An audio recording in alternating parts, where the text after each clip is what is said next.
بسم الله الحمد لله والثناء لله والصلاة والسلام على رسول الله وعلى آله وصحبه أجمعين. أما بعد، إلهي وما تسكاله تبارك وتعالى بشي رمضان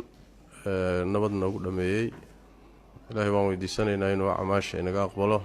ددال بالشاس اللي بحيي إنه مسلمين تنمان كأقبله عاوة وحان حقيقتني إن أي بلاتي بشي شوال waxaan ka xaqiijinay ilaa 5 meelood oo Kenya gudaheeda 2 meelood oo Mandera waxaan dhilaha 3 meelood oo Mandera iyo 2 meelood oo Garissa ah caalamiyanna dawlado badan baa iyaguna ilaamiyay sidaas daradeed caawa waa habeen ciid ah barina insha Allah taala salaadii ciid la tukan doona ilaahay tabaaraka wa taala hayna barakeeyo amaashin Allah inaga aqbalo guud ahaan muslimiinta meel ay joogaanba gaar ahaan ummadda Soomaaliyeed oo ugu tahniyadeynaya ciida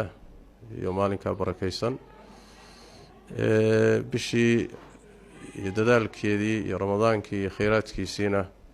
ilaahay tabaaraka wa taala waxaan weydiisanaynaa inuu naga aqbalo tan dambana ilaahay waan weydiisanaynaa inuu nabad iyo caafimaad iyo khayr inagu gaarsiiyo ugu hambalyeynaya waxaan ilaahay uga rajaynayaa ummadda Soomaaliyeed inuu ilaahay tabaaraka wa taala midnimo iyo nabadgeliyo iyo nidaam iyo dawlad khayr qabta iyo wax kasta wanaaga ilaahay tabaaraka wa taala inuu siiyo wixii dhib haystana ilaahay inuu ka qaado wixii dhib soo socdana ilaahay inuu garab mariyo ayaan weydiisanaynaa waxaan leeyahay hambalyo iyo tahniyad. Wassalaamu calaykum wa rahmatullaahi wa barakaatuh.